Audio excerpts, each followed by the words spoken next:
Hi, I'm Carl Weber. Welcome to Video Aided Instructions series on how to write a great research paper. In this series, we'll be providing you with all the tools you need to write a research paper that will get you a high score and will impress your teacher, even if you've never written a research paper before. In this program, we'll be talking about the first step in the process, which may well be the most important step, picking an A-plus topic. But before we begin, we need to consider our overall purpose. What is a research paper, and what does your teacher have in mind in asking you to create one? Well, we define a research paper as a paper that presents an original approach to some academic topic, organized around a central thesis, using insights based on research and citing sources in a scholarly fashion. Let's take that definition apart and consider it point by point, because each element is important. First, a research paper is an original approach to some academic topic. Let's start with the last part of that phrase. An academic topic is a topic studied in schools by university professors and by scholars, around which a discipline and a body of literature have grown up. So you can see a research paper is different from other kinds of writing that you may do for school. Your own life isn't an academic topic, so a story that you write about your own experiences wouldn't qualify as a research paper.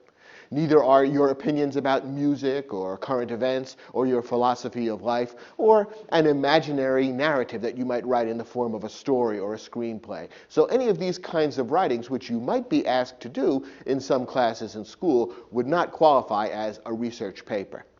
An original approach means that a research paper doesn't just repeat information from other sources. Sometimes students make that mistake. They're so preoccupied with the idea of having to make their material based on research that they forget that their own approach, their own ideas are at least as important. It's not just about regurgitating material that you may read somewhere else. It's about giving your own spin. So a research paper should offer your ideas about the topic, one or more personal reactions, opinions, or conclusions that grow out of the academic topic. And as we work through this series, we'll see exactly how you want to develop your own ideas based on the research and reading that you do. Now, we also said in our definition that a research paper is organized around a central thesis. What does this mean? Well, your central thesis is the main idea that anchors your paper. It states what you most want to say about the topic, the big idea that you've come up with after reading and thinking about the topic. In a good research paper, every fact or idea that's mentioned has some relationship to this central thesis. It may help to explain it, to clarify it, to support it, to challenge it, to amplify it, to elaborate it, or to suggest its importance. Everything that's in the paper ought to fit in with the central thesis in some way. That will give you a well-organized and unified paper. Throughout this series, we'll be talking about the importance of a strong central thesis, how to develop one, how to support it with evidence, and how to present it convincingly. Now, the next part of our definition says that a research paper is written using insights based on research. Now, what's research? Well, research means reading and study of various kinds of evidence, mainly but not exclusively drawn from written materials. Research may be based on all kinds of source materials. Here are some examples of the kinds of things that could be included under the general heading of research. Research may be based on printed materials such as books, scholarly journals, magazines, and newspapers. It may be based on written materials that are not printed, such as unpublished diaries, court records or government records, or the notes of a scientist or a reporter. Research may be based on spoken materials, such as a face-to-face interview that you do with someone, or a recording of a speech, lecture, concert, or broadcast. Research may be based on visual materials, such as photographs, drawings, paintings, or other works of art, maps, diagrams, graphs, charts, or tables. And of course, nowadays, research may be based on digital documents, especially materials on the internet, including web pages, digitized books and articles, online publications, or blogs. Now, what do all these sources have in common?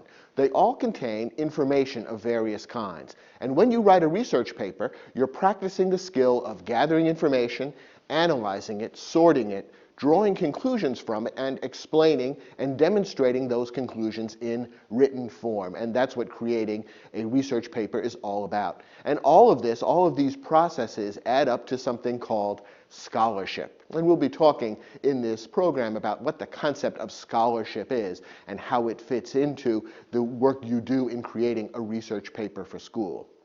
Later in this series, we'll look very closely at the techniques of research, including modern online techniques that take advantage of all the electronic resources that are now available. And we'll explain how to find good sources of information for your paper and how to use them appropriately.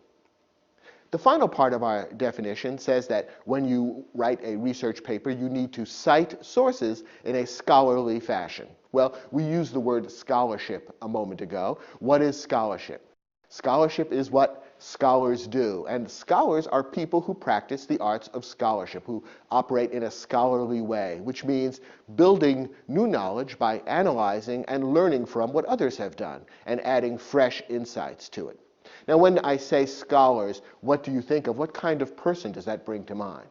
Of course, many scholars work as college and university professors, and those are the folks who are most often described as scholars. And scholarship is often defined as what college and university professors do. But when you think about it, many people who do scholarly research also have different kinds of jobs. For example, there are people doing scholarly work who work in private business, for example, as researchers for technology companies such as pharmaceutical or computer firms. Some people who do scholarly work in government. For example, there are CIA analysts whose job is to study foreign cultures so that we can anticipate what's likely to happen overseas in terms of political or economic developments. Some scholars work in not-for-profit organizations such as think tanks or advocacy groups. And still other scholars are journalists, filmmakers, or book authors. What all of these people share is the practice of reading, study, and other forms of research which they then use to develop conclusions and ideas which they share with others in written form. So this broad population of people can all be defined as scholars. What they do is scholarship, and when you write a research paper, you're participating in the same kind of activity that all these people spend their lives doing. Together, these people, whom we could loosely call scholars, have created a culture of scholarship that has evolved over time. It includes a set of practices that encourages people to build knowledge based on other people's work. And that means making it easy for others to see how and where one scholar is borrowing ideas or information from another. And this is what we mean by citing sources. It simply means telling people who read your work where you got the information from, and doing it according to specific standardized forms that we'll be explaining later in this series. So when your teacher asks you to write a research paper and to cite your sources in a scholarly fashion, he or she is not just being fussy for no good reason.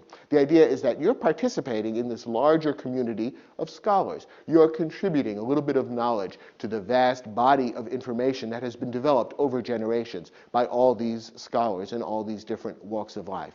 And to communicate clearly with others in the scholarship community, you need to write in their language. And in this series, we'll teach you how to do that. Now, the length of a typical research paper varies greatly depending on the purpose. We've given some indication of the many varied forms that research can take, and that certainly affects the format and length of the kinds of writing that scholars will do under the guise of a research paper. Some scholarly magazines or journals may publish research papers that are very short, just 3 to 5 pages in length. By contrast, a PhD thesis, which is the lengthy scholarly or research paper that someone would do in order to earn a doctor's degree, such a thesis is usually hundreds of pages long, the equivalent of a book. In this series, we'll be assuming that you're writing a research paper that's 10 to 15 double-spaced pages in length, which probably means about 3,000 to 5,000 words. This is the length of a typical term paper for an upper-level high school or lower-level college course. And we'll assume that that's the kind of paper that you're being asked to write. Most students who are asked to write a research paper for the first time will probably have to write something of about that length. Now, if you are a high school or college student, you may be wondering at this point, why do you need to learn to write a research paper? After all, you may say, I'm probably not going to become a college or university teacher, so I'm probably not going to spend my life as a scholar. Why is it necessary for me to learn to write the language of scholarship and play act being a scholar for the purposes of writing this paper?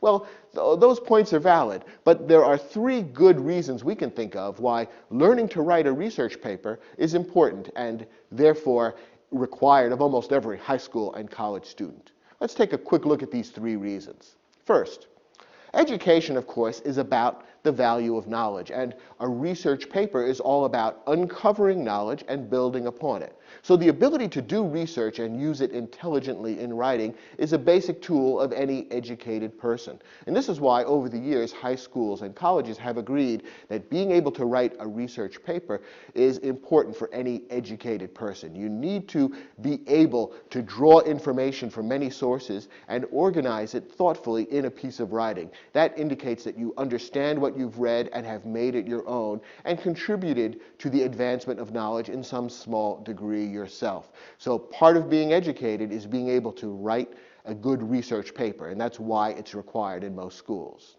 Second, there are actually practical life reasons why being able to do effective research may be important for you.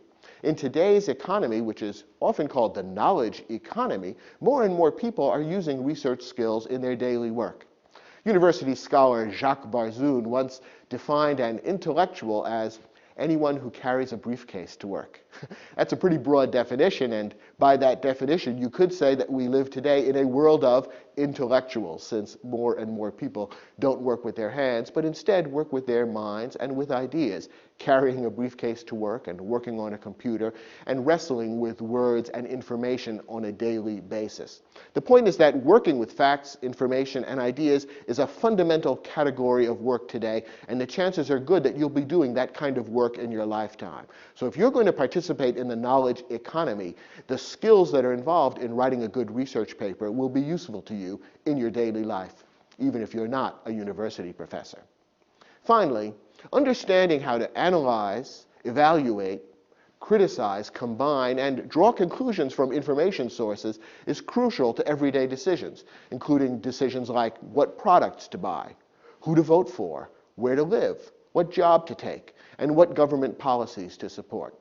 Think about it. Anytime you face a complex decision like one of these, what do you have to do? Well, you have to read sources of information, which may be from newspapers, magazines, guidebooks. They may be online. You need to figure out who's telling the truth. Which resource do you believe?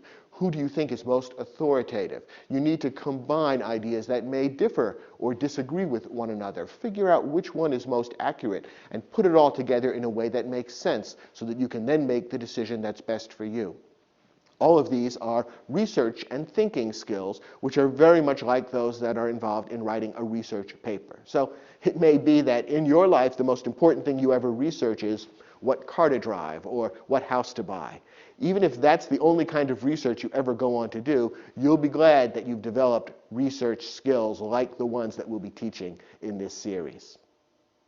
Now that you understand what a research paper is and why it's an important skill to develop, you're ready to begin thinking about how to create a great research paper. And that starts with choosing an A+ topic, which is a surprisingly challenging thing to do.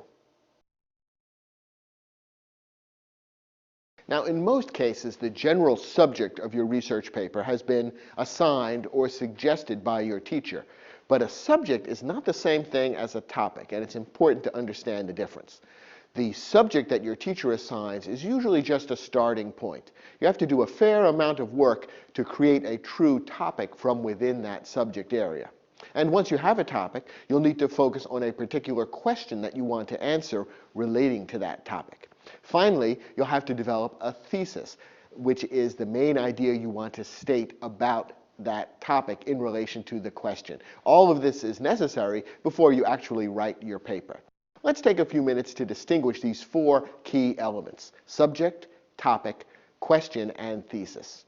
Let's begin by talking about what kinds of subjects teachers usually assign. Very often your teacher will simply say, you're going to have to write a research paper for this class.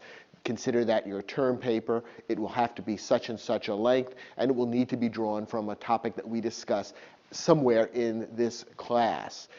In many cases, you'll be given very broad latitude in defining exactly what subject and topic you want to write about.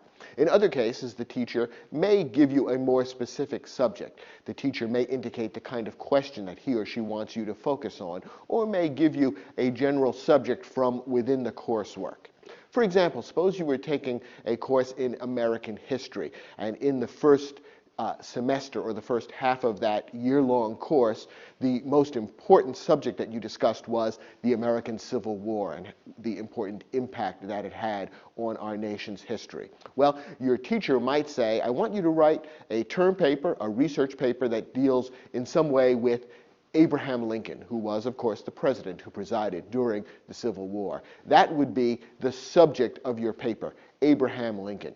Notice how broad it is. A subject is usually broad enough so that it could be covered in books of many hundreds of pages, and probably has been. In fact, Abraham Lincoln is the person about whom more has been written than almost anyone in history. There are literally thousands of books that have been written about many different aspects of Abraham Lincoln's life and work. So as a broad general subject, Abraham Lincoln is fine.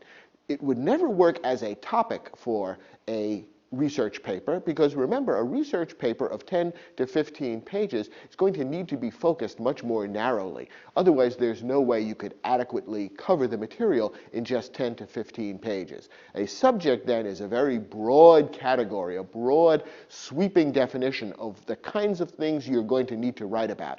You need to take the subject and narrow it down quite a bit before you can create an actual topic which defines what your paper is really about. So a topic, as compared to a subject, is a much more specific focus within the general subject area. The topic is usually something that you develop. The teacher hands you a broad subject and says, you come up with a topic. Paradoxically, it's a surprising thing that many students don't realize when they first get into writing research papers. In most cases, the narrower the topic, the more interesting and rich the paper can actually be. So if you want to create an interesting piece of writing that is filled with illuminating ideas and details, defining your topic rather narrowly will prove to be quite important. One of the most fundamental mistakes that many students make when they write their first research paper is that they try to write about a topic that's too broad, a topic that in fact is more like a general subject area rather than a specific topic. Let's go back to the American history class. Let's say your teacher has asked you to write something about Abraham Lincoln. Well, you need to define the topic more narrowly, and there are many, many ways you could do this. You could write something about Lincoln's views on slavery. You could write something about the political tactics that he employed. You could write something about his psychology. There have been authors writing lately about the fact that Lincoln may have suffered from clinical depression. You could write about that. You could write about Lincoln's marriage. There are any number of specific topics within the broad general subject of Lincoln that you could choose to write about. What they all have in common is that they take that broad general subject area and define a much more narrow area of interest within the broad subject, and that's the topic. Let's say that you are interested in how Lincoln got to be elected president in the first place, because it was a rather unlikely election. He wasn't terribly well known throughout the country, and his point of view wasn't accepted by all the voters. So you might choose to make your topic the election of Abraham Lincoln in 1860.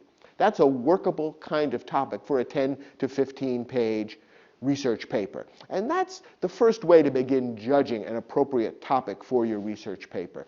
Does it describe a topic area that can be covered adequately and interestingly in just 10 to 15 pages? If you've never written something that long, 10 to 15 pages may sound like a lot, but once you begin the research and actually start writing, you'll find that there's a limit to what you can say and what you can cover in just 10 to 15 pages, which is like a single chapter from a book as compared to the breadth of a lengthy entire book.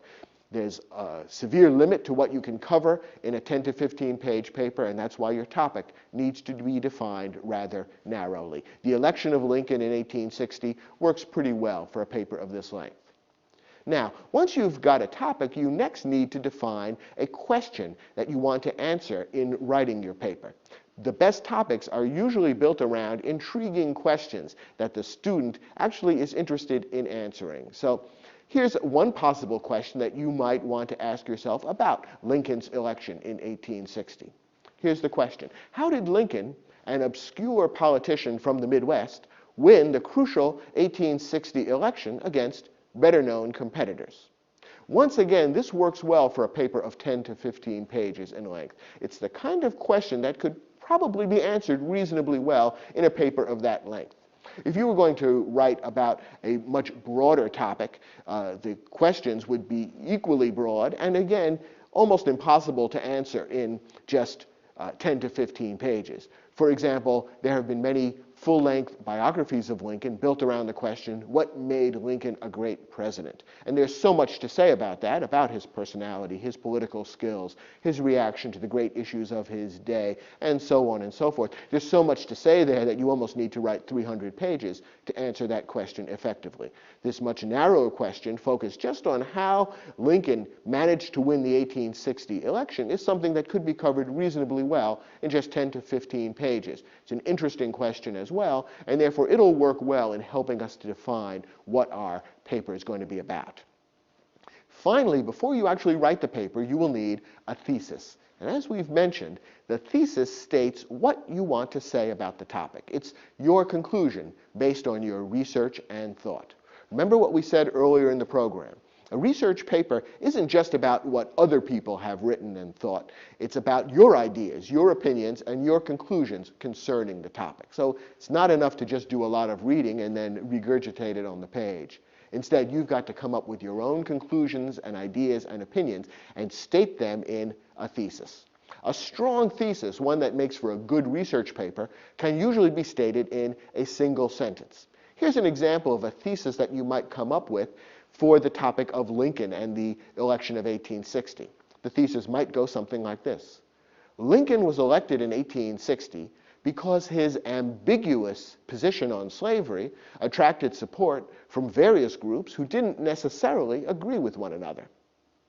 We're saying here that Lincoln's position on slavery was ambiguous. In other words, it wasn't totally clear. He was somewhat opposed to slavery. He didn't believe in emancipating or freeing the slaves immediately. He did not want to antagonize the Southern slaveholders unnecessarily. So there was quite a bit of ambiguity about exactly what Lincoln stood for. And you may conclude after doing your research that this was one of the reasons that Lincoln was able to win the election of 1860. By not taking a very firm or clear stance on slavery, he was actually able to gather votes from people who didn't necessarily agree with his position, but because they weren't that sure about what his position was, they couldn't find a reason to vote against him. So this is a thesis that you might come up with after doing your reading and research into the 1860 election. We've stated it in a single sentence. It makes a particularly clear, strong argument, and it would make a good basis for a 10 to 15 page paper.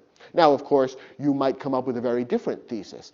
Other people reading the same background information about Lincoln and the election of 1860 might come up with a different thesis, a different explanation as to how Lincoln managed to get elected, a different answer to that question that we came up with. And that's fine. No two students will use the same thesis in writing their paper, and that's fine. The important thing is that you do have a thesis, a statement that's clear and emphatic about exactly what you believe, what your opinion is, based on the research you've done, and then you'll build your paper around that. We'll be talking a lot more about how to build your paper around a thesis and how to support and demonstrate your thesis throughout this series. For now, the important thing to realize is that you need a strong thesis to make a good paper.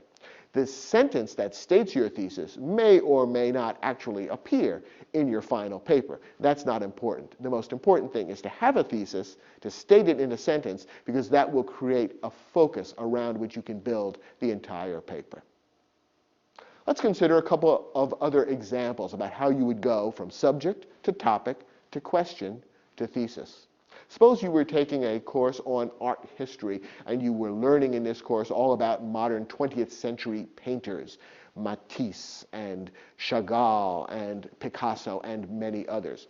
You might be asked to write a term paper about Picasso, or you might choose Picasso as simply a painter that you were particularly interested in. And so your general subject area for your research paper might be Picasso. Now, Picasso lived for many decades and created thousands of works of art, paintings, sculptures, collages, and so forth. Tremendously influential artist, worked in many different styles. There's much more to say about Picasso than could possibly be covered in a 10 to 15 page paper. He's like Lincoln in that hundreds or thousands of books have been written about Picasso. So Picasso works fine as a subject, not as a topic. You're going to need to narrow the subject a lot more before you have an area that could be covered adequately in 10 to 15 pages. Well, one way of narrowing the broad subject area of Picasso to a specific topic might be to pick one work of art and do an analysis of some aspect related to that work of art. Now, one of Picasso's most famous and influential paintings is a painting called Guernica, a painting that he painted at the time of the Spanish Civil War in the 1930s, and it has a political motive behind it. It deals with the bombing by German forces of an ancient, very historic cultural city in Spain called Guernica. This was viewed with horror at the time. It was considered an act of barbarity by the fascists who were trying to take over Spain. And Picasso, who was a native of Spain, was deeply moved and troubled by this event. And he decided to paint the picture Guernica as an act of protest against this modern barbarity, the attack on this wonderful city that he loved. And the painting Guernica became a very influential anti-war statement. It hung for decades in the Museum of Modern Art in New York City because Picasso had given it to that museum with the proviso that it could be returned to his native Spain only after a democratic government was installed in Spain. And in fact, this did happen many years after Picasso's death, and Guernica now is in Spain. So you can see there's a rich history behind this painting of Guernica, and it would certainly make an interesting topic for a 10 to 15 page research paper. You could write quite a bit, and there'd be a lot of interesting stuff to read about this wonderful painting by Picasso. Now, you need a question to focus on. Once again, it's not enough to just have a topic, although that's an important step in the right direction. You need to think about what question am I going to try to answer in my paper. That will help us lead toward a thesis, something specific that we want to say.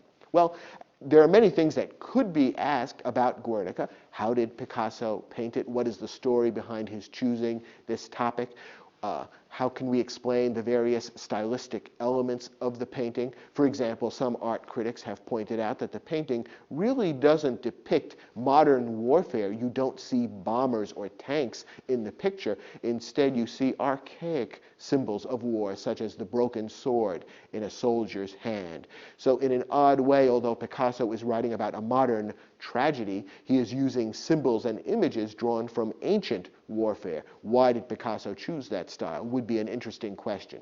But here's a possible question that we might use to focus our research paper about Guernica. We've said that the painting had an important political message. A question that we might ask might be, how did people respond to Guernica's political message when it first appeared? In researching this question, we would want to investigate, was the painting controversial? Were there people who hated Picasso for painting it? While did others flock to support him and his work and his political point of view? Did Guernica become a cause célèbre, something that people argued about? And the story behind all of these questions would be quite interesting to write about in your 10 to 15 page paper. So this question focuses on one aspect of the topic of Guernica, namely the response to Picasso's political message. Finally, before writing the paper, you would need to answer that question. You'd need to come up with a thesis which states your main idea in response to that question. You'd need to do the research and the reading and the study and examine the picture yourself before coming up with the thesis, but a possible statement of a thesis in response to this question might be simply this: the way in which contemporary art critics responded to the painting Guernica illustrates how politics can influence our reactions to art. What you might have found, for example, is that conservative art critics hated Guernica because they hated the message, while more liberal or progressive art critics might have loved Guernica because they loved the message. And people's reactions to the art was really colored by how they felt about the political message behind the painting. That might be what you discover from doing your research. You might come up with a different thesis and a different conclusion. Again, that's fine. Two students writing on the same topic, answering the same question, would likely come up with two different theses. The point is to come up with a thesis that strongly states a particular point of view around which the entire paper can then be built. Let's look at one more example. Suppose you were taking an anthropology course. Your general subject for a paper might be early humans, because you might be learning about prehistoric human beings, how they originated in Africa, gradually spread to fill the world. You might be learning about their culture, about the development of different physical characteristics of humans in different areas. You might be reading and studying about the invention of agriculture, the invention of metallurgy and language, and various other things that make modern human beings what they are today. So the general subject of early humans might be a broad category of subject area within which you need to define a specific topic. Okay, you might have discovered from your work in the course that the question of when human beings first came to the Americas has become a controversial one in recent years. So you might want to choose a topic based on that. Since you might be from America, you might be particularly interested in how early humans first came to America. So you might choose a topic something like this: the spread of early humans from Eurasia into the Americas. So that's your topic. Notice how much narrower it is than the broad general subject of early humans. Now we've defined a topic area that's narrow enough so that 10 to 15 pages might be enough to cover it pretty well. Now we need a question, something that we're interested in finding out about this topic. The question might be something like, how has our understanding of the spread of early humans into the Americas changed in recent years? In other words, you might be curious about what the most recent findings are.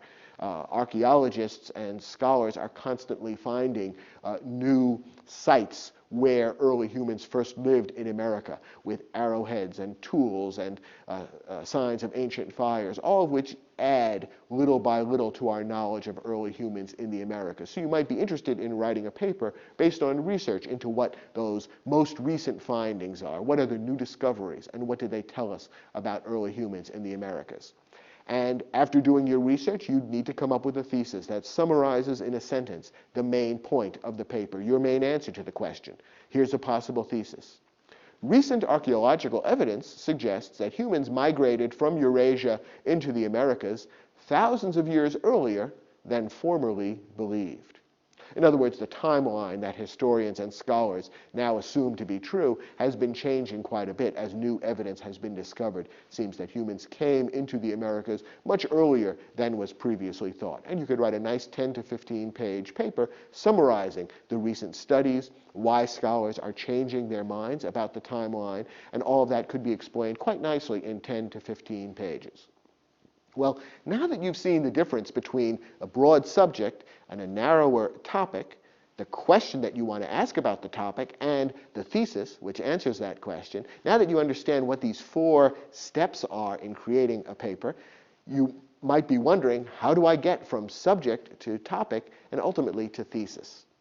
Well, the first step is reading around your subject and narrowing your research focus based on what you learn.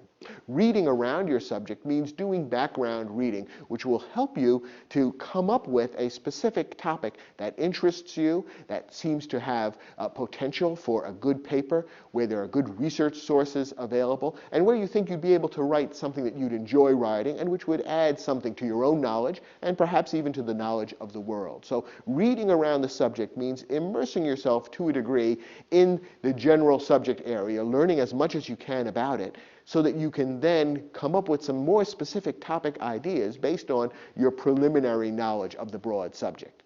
Now, of course, your practice of reading around the subject has really begun just by taking the particular class that you're taking for which you've been asked to write this research paper. You've undoubtedly been reading all kinds of materials and listening to lectures in class about the general subject area, so your background reading has already begun. But when the time comes to write your term paper or your research paper, you'll want to do some specific focused reading around the subject area that you've been assigned for the paper to deepen your knowledge of the subject and help you choose a more specific or narrow topic within the broad subject that would work for you for writing a research paper. What are some of the good sources for this kind of background reading? Well, here are some suggestions for where to get started. First, of course, there's your course textbook. Not every class involves an assigned textbook, but many do. And if you've been given a textbook in the particular course, read the chapter or chapters that deal with the general subject area you've been asked to write about. As you read, make notes of what interests you. What questions seem to be raised by the material that you're reading about? What sorts of things would you like to learn more about? Any of those could be potential topic areas. Another good source is books that you locate by browsing your local or school library for an hour or two. How can you locate these kinds of books? Well, I'll give you some specific suggestions in a minute, but the best general way to begin would be to go to the catalog of your library, which may be available online, or it could be in card format, or ask a librarian where to locate the catalog, and find the appropriate shelf where books on the general subject area are to be found. So, for example, if you were going to be writing about Picasso's painting Guernica, you'd want to find the particular shelf where books about art history and specifically about Picasso are located. And spend an hour or two browsing that shelf. You'll probably find a handful of books about Picasso. Pull them down, flip through them, and get a sense as to which one or ones are the most interesting to you and the most likely to yield ideas for a good topic. We'll be giving you some examples about exactly how to do this. But browsing in your local library, once you've identified the appropriate shelf, is a good way of doing some background reading and finding good sources for reading around your subject. Browsing in the library works well because it allows serendipity to take place. That word serendipity means the ability to make happy discoveries by accident. People who are gifted with serendipity often come up with wonderful ideas that other people don't. And one of the good ways of giving yourself a little serendipity is to browse the library. Don't just look for a specific book that you've been told to look for. Instead, take a look at the entire related shelf. You may stumble upon a book that turns out to be a wonderful source. A third good source for your background reading is an encyclopedia article, which will provide you a short overview of current thinking about the subject. Now, here's a warning. For most term papers, an encyclopedia article would not be considered an appropriate research source. So when we get into a later stage of this series and we're talking about the actual research that you're going to do in developing your thesis and writing your paper, we are not going to recommend encyclopedia articles. Encyclopedia articles give a good once-over lightly. They're good for background reading, but not as reference sources. So you use the encyclopedia article at this stage of your research, not later in the program. We'll remind you about that, but that's important to realize. Encyclopedia articles are good basic reference tools. They are not detailed research sources on which to rely when writing your paper. Having said that, an encyclopedia article can be a very good place to start your background reading. If you know little or nothing about the subject, and sometimes teachers will assign research subjects that they are not specifically covering in class, then an encyclopedia article can be a good way of getting some general background. And an encyclopedia article, in any case, may touch on some aspects of the subject that your teacher in class has not talked about. Now, of course, there are many encyclopedias available, and your reference librarian will be happy to point out where they are in your school or local library. There are encyclopedias such as the Encyclopedia Americana, the World Book Encyclopedia, and available online is the Encarta Encyclopedia from Microsoft. Probably the most respected encyclopedia in the print world is the Encyclopedia Britannica. And let's take a moment to talk about the structure of the Encyclopedia Britannica, since I am recommending that you use the encyclopedia as a good source of background reading, and in particular, the Encyclopedia Britannica is considered the most authoritative of all encyclopedias. So I recommend you start there. Some students find the Encyclopedia Britannica confusing because of its unusual format. As you probably know, most encyclopedias are made up of articles on many different subjects arranged simply in alphabetical order. So if you were interested in reading about Picasso, you would look under the letter P, and by Jove, you'd find an article about Picasso there in virtually any encyclopedia. The Encyclopedia Britannica is a little different, and we'll look at it in more detail in a moment. But what you need to know about the Encyclopedia Britannica is that it's really divided into three parts. We're talking now about the current 15th edition, which is the one you're likely to find in any library. The three parts of the Encyclopedia Britannica are called the Propoedia, the Micropedia, and the Macropedia. What do these mean? Well, the Propoedia is a one-volume index to all the rest of the Encyclopedia Britannica, and as we'll see, it's a good place to start your reading. The Micropedia is a 12-volume reference section where you'll find short articles, sometimes just a paragraph or two in length, sometimes a page or so in length, which give basic background information on a particular topic. The Macropedia is 17 volumes in length, and it contains longer articles about topics that are particularly important. And you may find articles that are 20, 30, 40, 50 pages in length dealing with topics of special significance. Not every topic in the world will be covered in the Macropedia, because most topics aren't important enough to deserve a lengthy article like the ones that appear in that part of the encyclopedia. So you'll want to start with the Propoedia, which will give you a sense as to where your particular subject is covered elsewhere in the Encyclopedia Britannica. It may be in the Micropedia, it may be in the Macropedia, or both. One of the good things about an encyclopedia article is that, first of all, it is considered authoritative. It will generally give an unbiased point of view. When people compile encyclopedias, they are usually looking for experts to write the articles who are not particularly wedded to one point of view or another. So if you read about a topic that happens to be controversial, either politically or in any other way, you'll probably get a good mainstream point of view in an encyclopedia article, often giving both points of view about a particular topic rather than leaning heavily in one direction or another. So you'll get a good basic grounding in what most people think about a topic when you read about it in an encyclopedia article. In addition, most good encyclopedias, including the Encyclopedia Britannica, will end most of the articles with a bibliography. And a bibliography is a wonderful tool to get at this point in the process, because a bibliography is a selected list of good books and sometimes articles written about the subject. So if you were to look up Picasso in any good encyclopedia, the article about Picasso would be interesting and helpful in its own right. It would also end with a bibliography, which would give you a listing of some of the good books about Picasso that have been written in recent years. Once again, the authors of encyclopedia articles are trying to write materials that are authoritative and up to date. So the bibliography in a current encyclopedia is likely to be a good source of background reading. So if you have no idea where to start your reading, finding the bibliography in an encyclopedia article is likely to be a good place to start. Finally, the most useful source of all would be any recent, respected general book about your subject. In other words, for example, in the topic of Picasso, you might want to pick one of the books from the bibliography of the encyclopedia article about Picasso and get that book from your library. You don't necessarily have to read the entire book. In fact, you probably don't want to invest that much time. Instead, skim it and read selected chapters. Anytime you come across a topic that you think might be of interest and might be an appropriate topic for your paper, read what the author has to say about it. Usually, a general, recent introductory book on the subject will provide good background information and tell you in a broad sense what current thinking is about the topic.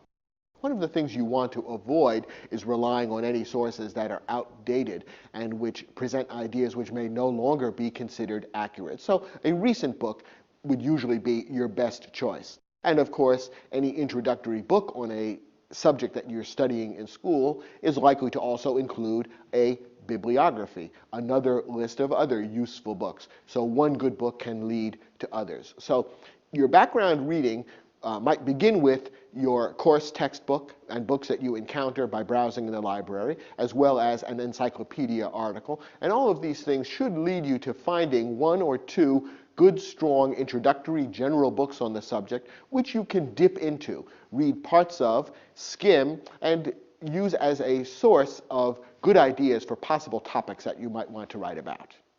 Now, as you do this background reading, you're going to be looking for the following kinds of things. First, of course, a topic that interests you.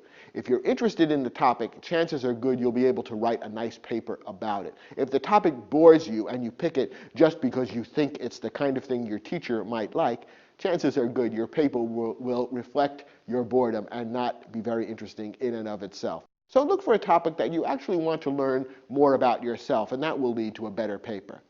Second, look for a topic about which a good amount of research material appears to be available. In other words, a topic about which other people have been writing and doing scholarly work. You want to find a topic where there are books, articles, and perhaps other materials that already exist that you can use and draw upon in doing your research and then ultimately your writing. Now, what is a good amount of research material? Well, not too much and not too little. If there's a particular topic which is mentioned in every book and article on the subject, and which everyone seems to have a similar opinion about, then it's probably not an appropriate topic for your paper because the topic has probably been overdone. It is now taken for granted. There's nothing really fresh or interesting to say about it. There's no question that hasn't been answered a million times, and therefore it probably will make a rather boring paper. So a topic that has been written about everywhere is probably not the best for your paper. On the other hand, a topic about which there's very little research material available will be very hard to write a research paper about. Chances are the topic is very obscure, it perhaps is not very interesting or important, and in any case, finding research materials that you can draw upon in doing your writing will be very difficult. So if you stumble upon a topic that interests you, but you find that the bibliographies of the books you look at don't seem to contain any reference materials about that topic, you may be getting a warning there that that's not really going to work. At this stage, it may be tough to tell how much research material is available. When we get into the nuts and bolts of research in later programs, you'll get much more of a sense of how to do that. But it's something to bear in mind as you consider possible topics. You want one where there's a good amount of research material available. Not too much, not too little. Finally, you want a question that seems intriguing and is not obvious, and that's the right scope to be handled in 10 to 15 pages. In other words, neither too broad nor too narrow. As we've seen, there's a big difference in writing a 300-page book versus writing a 10 to 15-page paper. And you want to come up with a question which can be answered adequately in 10 to 15 pages. Notice we haven't said anything about coming up with a thesis.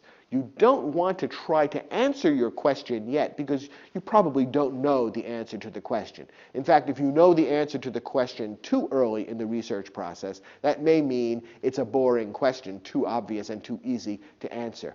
The whole purpose of the further research you will be doing later on in the process is to answer the question. So don't feel you need to come up with a thesis yet. At this early stage of background reading, you are looking for a good topic and you're looking for an intriguing question, but not yet for a thesis. Let's consider a couple of examples of how you could use your background reading to go from subject to topic to question. Suppose you were taking a science course dealing with the history of science, how scientific ideas emerged and evolved over time, and you were assigned or had decided that you wanted to write about the general subject of the theory of evolution.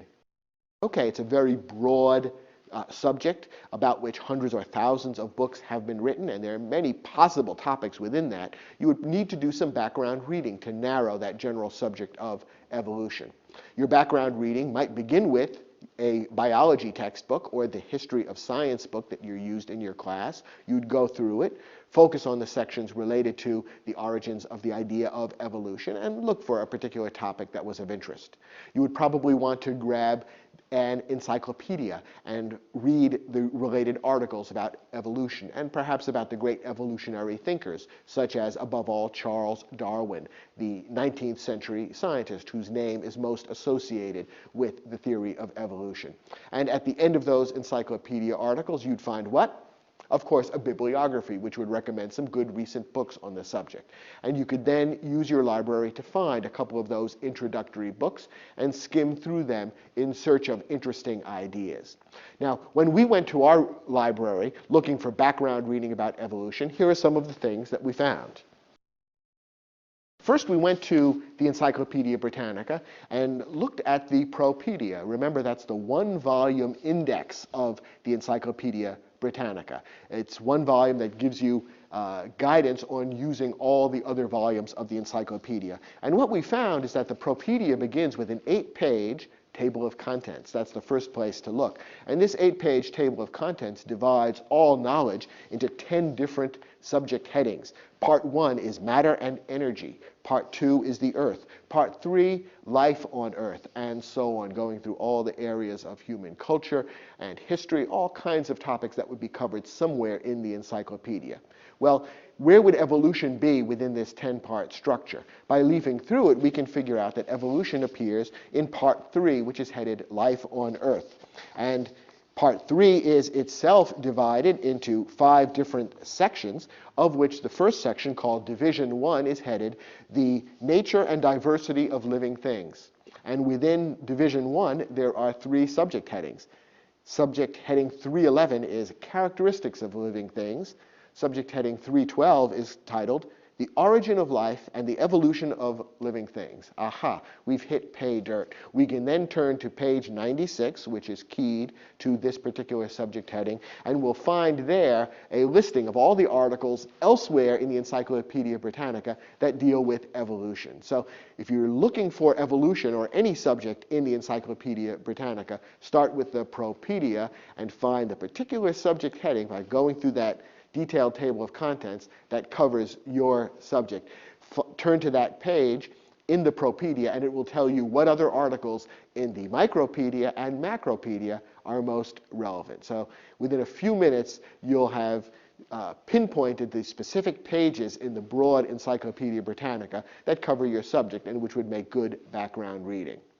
In addition, by browsing on the shelves of our local library for books related to evolution, we were looking for something that would give a good general background in case we were still just beginning our study of the subject of evolution. And in particular, we were interested in material about the history of the theory of evolution. Not so much the details of how it works from a scientific standpoint, but how did Darwin develop the ideas? Who did he borrow information from?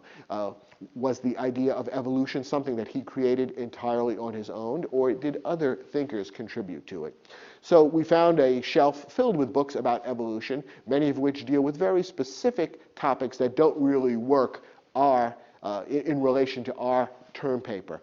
There are books about the evolution of birds or the evolution of human beings, things which don't really have to do with the general historical background of the theory of evolution. But we did find a couple of books that look appropriate for our background reading. Here are the 2 that I decided to focus on. This one is Evolution, The Remarkable History of a Scientific Theory, written by a man named Edward J. Larson. I picked up the book from the shelf because of that title. The Remarkable History of a Scientific Theory suggests that this book will deal with the origins of the theory of evolution. Where did Darwin get his ideas? How did he develop them? What was the reaction when Darwin first published his books about evolution? And so on. Flipping through it, we see it's a little over 300 pages in length, a manageable length. I won't necessarily want to read every page of this book, although if it's fascinating, I might. But I can flip through it, find particular sections that appear of interest, and see which one of those sections suggests a topic that I might want to write about. Perhaps by spending an hour browsing through this book, I might come up with 3 or 4 topics that seem of interest. Here's another book that I found through serendipity, looking through my library shelf on evolution. It's a book titled Evolution, the Triumph of an Idea. So we can see that this is also going to be about the history of evolution and how evolution came to be the generally accepted idea of how animal and plant species came to be. This is a very different kind of book. You can see it's a much larger book in terms of the trim size of the pages. In terms of page length, it's 360 pages, so it's a little longer. But on the other hand, it's very heavily illustrated, filled with color pictures that relate to evolution. So although it's a heavier book in the literal sense and a larger book than the other book, it's also going to be easy to read because it's got these nice pictures to illustrate what you're learning about and make it easier and more pleasant to read. Once again, because this is a good general background book dealing with the topic in the broadest sense, chances are good that we'll be able to flip through it, find some things of interest, and use those as possible sources of topic ideas. And both of these books happen to have been published within the last 10 years, so they will be reasonably current. They will be up to date in terms of most people's thinking about evolution. So I can use the encyclopedia, I can use background books like these, I can also use a course textbook, and by flipping through all these materials and reading selected sections of them, within a few hours I can probably come up with a couple of topics that might be of interest. Two possible topics that I've thought of in relation to the history of evolution are, one, Darwin's great breakthrough. What does this mean? Well, the question is, what was so unusual and unique about Darwin's presentation of the theory of evolution? Our background reading explains to us that the idea of evolution, the idea that species change over time, was not original with Darwin. In fact, many scientists and other thinkers at the time that Darwin was working accepted the idea of evolution. They all agreed that species changed over time. So evolution itself was not a big breakthrough, and yet Darwin's thinking was revolutionary in some sense. What exactly was revolutionary about it? What was unique? That would be the question that we'll focus on. So we could describe the topic as Darwin's great breakthrough, and the question that we would ask about it is, what was unique about Darwin's contribution to the concept of evolution?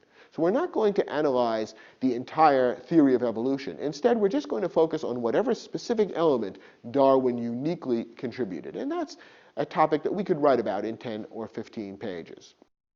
Here's another example.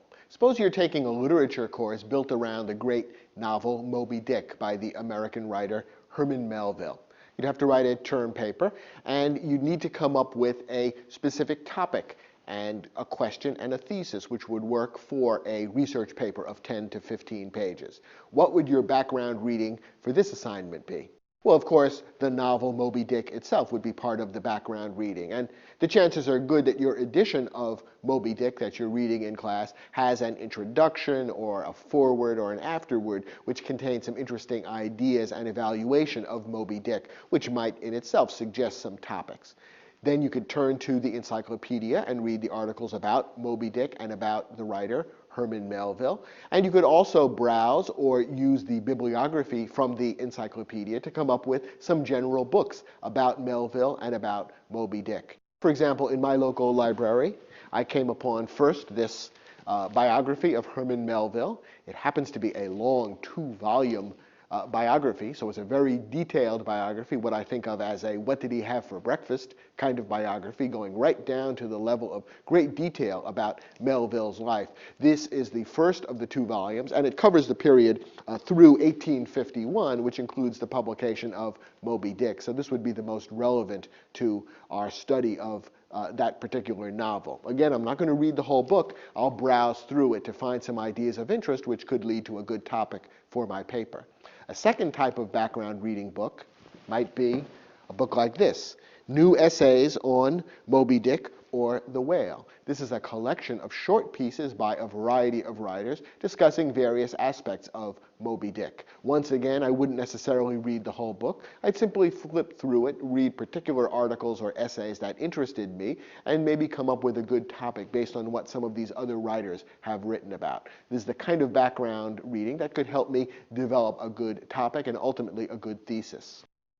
Based on this background reading, there are a couple of different topics about Melville and Moby Dick that I might come up with. For example, Melville actually worked as a whaler aboard a whaling ship and used some of those real-life experiences in writing Moby Dick. I might be interested in learning more about that, and the biography would certainly help. So one possible topic might be the real-life sources of Moby Dick. And the question that I might ask about that topic is, how did Melville's experiences as a sailor aboard a Pacific whaler shape the novel Moby Dick? Another topic that might be of interest to me might be the symbolism. Many critics have written about Moby Dick and about the fact that the whale itself and the sailors and the ship, all of these elements in the novel all have symbolic meanings, and critics have argued for years about what the exact symbolic meanings are. So I could choose a particular symbol within the entire framework of the novel and make that my topic, come up with a topic such as the great white whale as a symbol of death, an idea that some other critics have set forth. And the question I would ask is, what exactly is the meaning of the symbol of the white whale in Moby Dick? And how does Melville develop this symbol in the course of the novel? There would be some good background material that I could read about that from other literary critics, for example. And in my 10 to 15 page paper, I would write my own ideas about how Melville uses this particular symbol. A good topic has certain characteristics that you ought to be thinking about as you do your background reading and are jotting down ideas for possible topics. First, a good topic is not merely a narrative. For example, the life of Charles Darwin would not be a very good topic for a term paper for a science class. It's too broad, but in addition, it doesn't lend itself to analysis. Remember, the whole point of a research paper is that you're supposed to express your own ideas, a fresh take on a particular topic. So merely recounting someone's life doesn't work very well as a term paper or research paper topic. Instead, how Darwin's study of finches in the Galapagos Islands influenced his theory of evolution would make a much better topic. It might still have some narrative elements. You might need to spend a couple of pages describing the episode in Darwin's life when he visited the Galapagos Islands and studied the finches. But the main point of the paper would be to analyze how that influenced his theory of evolution and provide your own opinions and ideas and conclusions about that influence, rather than simply telling a story. Second, a good topic is not too broad. For example, suppose you were writing about Melville and Moby Dick. A topic like symbolism in Moby Dick probably wouldn't work well for a 10 to 15 page paper. Most of the elements in the book are symbolic in some sense, and dozens of books have been written about the structure of symbolism in Moby Dick, so you really need hundreds of pages to cover the topic adequately. So the symbol of the white whale in Moby Dick, or the symbol of Captain Ahab's wound, would make a better topic because you could cover that adequately in 10 to 15 pages. When in doubt, you're usually better going with a narrower rather than a broader topic, because again, paradoxically, it's easier to write an interesting paper about a relatively narrower topic. On the other hand, you want to avoid a topic that's too narrow. That would simply be a topic about which there's very little actually to say. If you can adequately discuss the topic in just 2 or 3 pages, then a 10 to 15 page paper is going to feel very padded. So, for example, in that same topic area, the biblical meaning of Captain Ahab's name would be too narrow a topic, I think, for a 10 to 15 page paper. It is true that there's a character in the Bible named Ahab, and Melville probably had that person in mind when naming his main character in his novel, Captain Ahab, but you could probably discuss the meaning of his name in just a couple of pages. There's 1 or 2 points that could be made about it, and that's probably it. So the character of Captain Ahab, yes, that could work as a 10 to 15 page paper. The biblical meaning of his name is probably too narrow and wouldn't work for a research paper. And a good topic has research sources, books, articles, and other relevant materials that can help you learn about the topic. So, for example, suppose you were writing about early humans in the Americas for an anthropology course. A topic like evidence of early humans in our hometown might be very interesting and fascinating, but background material about it is probably not available unless your hometown happens to be one where many archaeological sites have been found. So it probably would be very difficult to research that topic. Evidence of early humans in our home state or our region of the country would be a feasible topic because the chances are good that there is some evidence and some research material about that somewhat broader topic. So when choosing a topic, make sure it's one about which research sources are probably available to be studied and written about. Make sure also that your topic has not been overdone. For example, a topic like what is natural selection has been overdone because whenever you write about evolution, you have to define natural selection. There's really no question about it that hasn't been answered a million times before. Even the shortest encyclopedia article, for example, about evolution will describe the mechanism of natural selection, which is basically how Darwinian evolution works. So writing about what is natural selection probably wouldn't work well for a research paper at this late date. It's been done too many times and therefore is very hard to make interesting. A better topic might be something like, how did the writings of Malthus influence Darwin's idea of natural selection? Malthus was an economist and philosopher who is sometimes said to have influenced Darwin because his writings about how overpopulation led to the death of groups within a population influenced Darwin's thinking about natural selection and helped him come up with this aspect of the theory of evolution. It's a topic that has been written about before, but isn't so commonplace that everyone who writes about evolution mentions it, and therefore that could be suitable for a research paper. And finally, once again, pick a topic that interests you. Trying to reflect your teacher's perceived interests rather than your own usually doesn't work. Okay, we've gotten through the background reading and have come up with a general subject, which we started with, moved from that to a more specific topic, and have come up with some questions that we think might be interesting about the topic that we've chosen. Before we go on to the more detailed research stage of the process, we need a working thesis, a tentative thesis that we're going to use as a basis for our research. And the next thing we're going to talk about in this program is how do you come up with a good working thesis. Remember, your thesis is what you want to say about the topic. It's the answer to the question that you've posed yourself. Rather than simply summarizing what you've read elsewhere, it states your idea, your opinion, your conclusion. Now, before beginning your research, you want to develop a tentative or a working thesis. It's not a definite answer. Instead, it's a possible answer to the question, and it's one that you're going to then test by the research that you're about to do. Think of it as being like the hypothesis that a scientist tests when doing lab experiments or field research. It guides your research because your research can then be built around, is my working thesis true, is it false, or is it in need of modification? The whole point of the research then is to answer that question. Now, what makes a good working thesis? Of course, you don't know at the start whether the thesis is correct or not, so that doesn't matter. What you simply want is a thesis that matches the following three criteria. First, it can be stated in a single clear sentence. Second, it is a positive, non-obvious statement. And third, it can be tested through your research.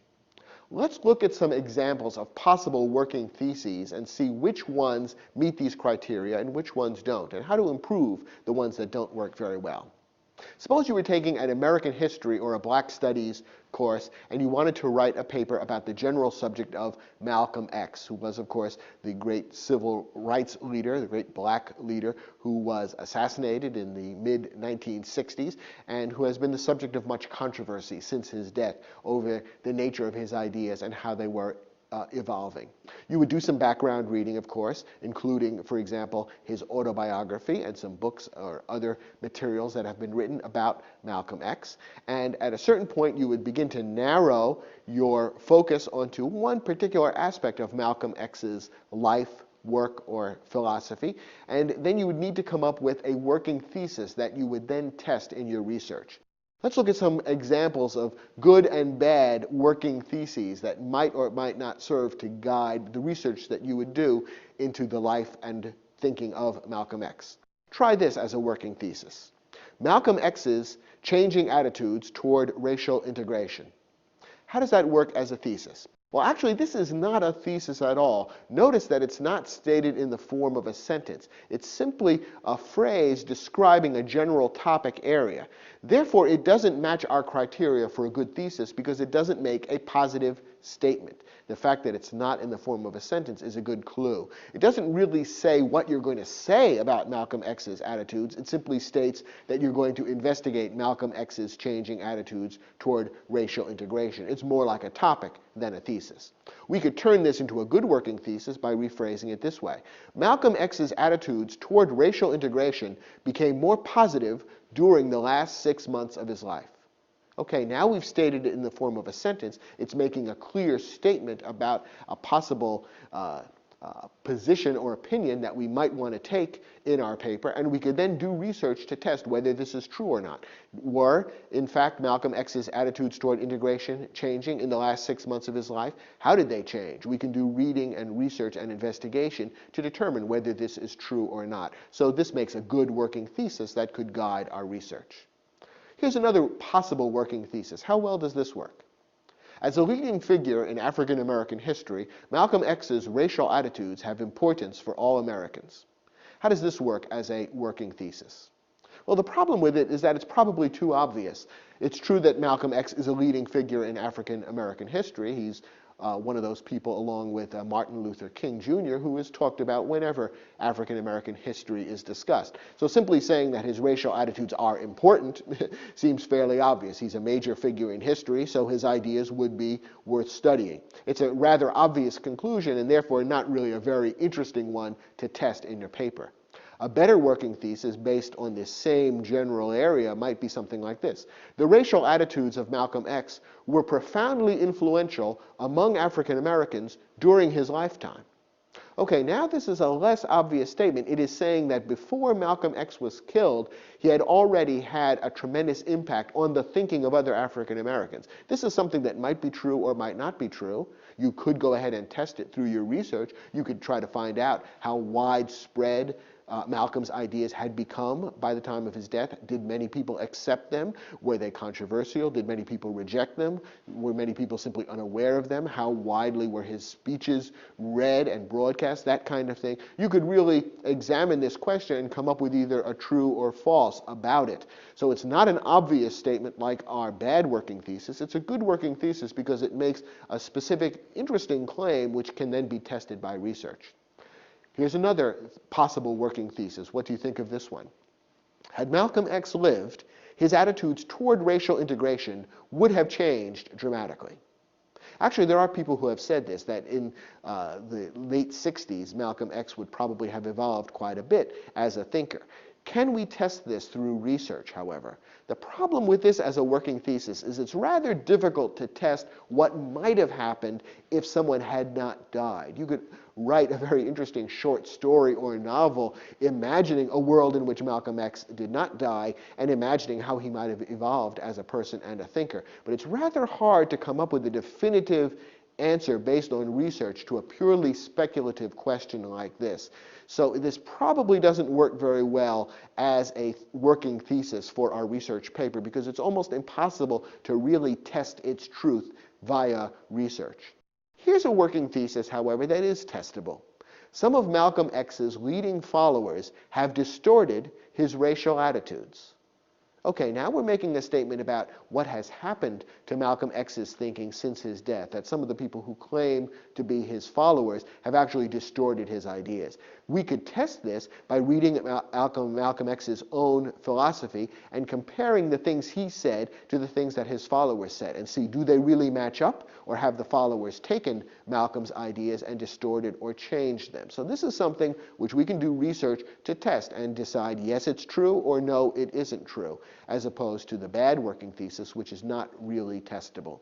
So remember, as you develop a working thesis, make sure that it makes a clear, positive statement, that it's something that can be researched, that is something that can be tested through research, and that it's not simply obvious, a statement that is clearly true and therefore not very interesting as the basis for your research paper. It doesn't matter too much what you actually state in your thesis, that is, whether it's a positive or a negative, for example, because we don't know at this point whether it's true or not. The point is to make a positive statement of some kind that can in fact be tested. It will then serve as a guidepost for the rest of our research, and the purpose of that research will be to determine, is my working thesis true or false? And you will report your results in the research paper that you ultimately write. Well, now that you've done some background reading, narrowed the broad subject into a more specific topic, and developed a working thesis to test, you're ready to begin your research. And in our next program, we'll tackle the first stages of doing your research. If you're getting ready to take your SAT, don't forget, your score can make or break your chances of getting into the college of your dreams. That's where Video-Aided Instructions SAT Series, a complete SAT course on DVD, can make all the difference. Our comprehensive SAT series will help you prepare thoroughly with insider strategies for making sense of tough reading passages and sentence completions, mastering the tricky rules of grammar, usage, and mechanics, crafting a well-written, high-scoring essay, unraveling those mind-boggling math problems, avoiding lengthy computations by using proven shortcuts, and much more. Get that all-important edge over the competition with SAT Critical Reading, SAT Writing, and SAT Math. After viewing these exceptional programs, you'll be able to take the stress out of SAT success and maximize your score.